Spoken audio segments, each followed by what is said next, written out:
There are a lot of expenses when it comes to starting an assisted living facility. There's a lot that goes into operating that business. In today's video, we're going to get into what the biggest expense is so you can have an understanding of what that looks like and what some of those other big expenses are. If you're interested,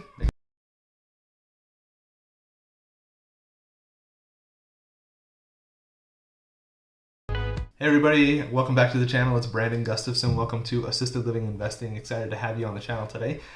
Today's topic, we're going to get into the biggest expense for operating your assisted living facility. Now, we've talked about this, I think, several times. You're probably aware of it, but the biggest one is by far your staffing. It is expensive to have staff when you are operating your assisted living facility. I don't have the numbers right in front of me, but our payroll is, I would say, between $8,000 and $10,000 per pay period, and we pay out every other week. So if you do the math on that, you know, we're up to 16 to 20 grand a month on average that we're paying for our staffing for a 16-bed facility that it doesn't need a lot of cares. So that kind of gives you an idea of what that staffing might look like. You might be living in a state that has a higher minimum wage or things like that. But I would say you should expect to be spending, on the safe side, I would put you at $20,000 to $28,000 a month is probably a reasonable amount that you should be projecting as you get into this, especially if you've got a facility that is like from 10 to 20 beds, which I think is probably the majority of you that are watching this video are going to be looking at that. Obviously, if you get less than that, if you're looking at doing like a care home or something like that, it's going to be significantly less. Or if you are one of the people that is staffing that, you have some flexibility in how much you're going to pay yourself as you kind of go through that process. But staffing is definitely a huge expense for it. Now, we pay our administrators on a salary. It varies from state to state, so you want to do some research on that as you're getting started to see what the going rate is for a facility administrator in your state. Now, keep in mind, if you're looking somewhere like Indeed to look at that, or something, there's another website that kind of goes through salaries. It might be like salary.com or something like that. If you're looking at those, what you're going to see for a lot of these facility administrator positions for the average salary is somebody that's working in a bigger box facility. So you might see the average salary for an administrator $70,000 to $80,000. I would say if you are a smaller facility, you're looking at a residential facility, you're not going to be paying your person that much. You're going to be within a range that you might see on some of these websites, but you're going to probably be towards the lower end of that range because you just have less residents, less cares, you have a little bit more control over what you're doing, and there's going to just be less overhead as you get into it. But I would say you might be looking somewhere between $45,000 and $60,000 a month, or $45,000 and $60,000 a year for that facility administrator for your smaller residential facility. So you want to keep that in mind. That's going to be a big expense. If you divide that, let's just use $60,000 because it's a round number when we're dividing it by 12. That's $5,000 a month for your facility administrator.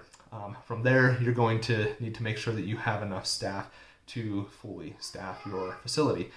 We have between 8 and 12 staff at each of our facilities, and they all make between, I want to say like $14 and $18 an hour is kind of the range that they're in. So if you have a calculator, you can go ahead and do the math on that to figure out what those expenses are, and then you can kind of back that into how many staff.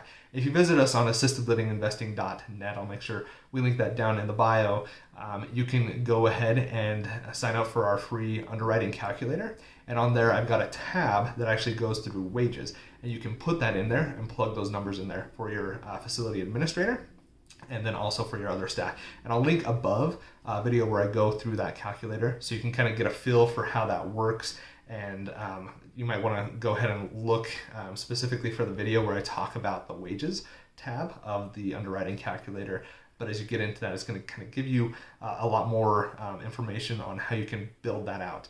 But staffing is a huge expense when you're operating your facility. It's probably going to be close to half of your operating expenses just in the people that you've got to do, because in addition to their hourly wage, you've got to be paying taxes. If you're offering benefits, you might have to do that, whether it's health insurance or, whether it's health insurance or like a 401k type of a plan or things like that. And then you're going to be having to pay your payroll vendor for operating your payroll processes. So there's going to be some extra things in there, workers' comp insurance. So there's just kind of a lot of things that go into the whole staffing process and the expenses that exist for operating your facility. So that is by far the largest expense. A couple other expenses that you want to be aware of and that are going to be high, and now make sure you get over to the website, assistedlivinginvesting.net, and grab that calculator. You're going to see this as you get in there, but other ones that you want to be aware of are food. Food is definitely a big one that you're going to have to feed all of these residents. And so the more residents you have, the bigger your budget is going to need to be when you are operating your assisted living facility. So you want to be sure that you are aware of that one. And then another one is just going to be kind of like facility maintenance, especially if you've got an older home. You might need to be replacing doors or windows or the roof or AC units or just those things.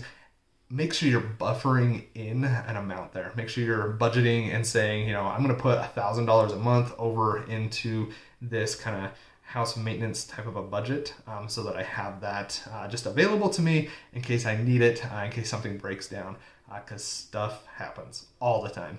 We in Idaho, for example, we just found out that we have to get some heating elements in the ceiling for our smoke detectors, and that's a $3,600 bill right there. And it's a state regulation that we've got to get in and move on pretty quick. We had our fire alarm system. We had a funny issue with it. I won't get into it too much here, but we could not get the fire alarm to turn off. And so we had to have the company come out and get it turned off, which, that was after hours, and we had to pay them to come and do it. And so there's just kind of expenses there.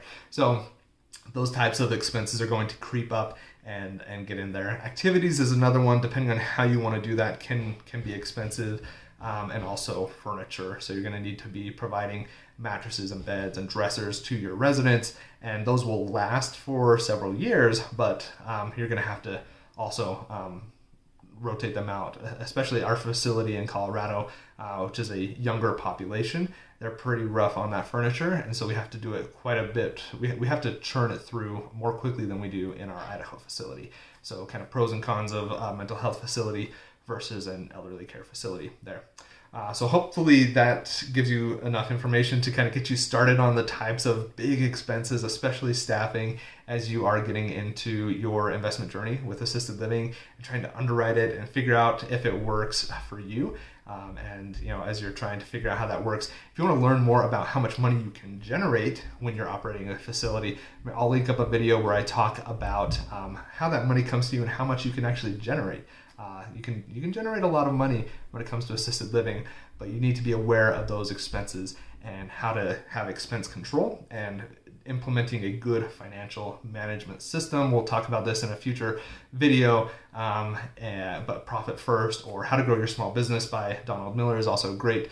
There's a great chapter in there on financial management. So highly suggest you get into those books and learn a little bit about them so that you can kind of get a handle on your finances and how you're going to be dealing with that. Make sure you get over to the website, assistedlivinginvesting.net, so you can grab that calculator. Also, does investing in assisted living sound interesting to you, but you don't know where to get started? At Assisted Living Investing, we walk you through the process from start to finish. Thanks for watching, and have a great day.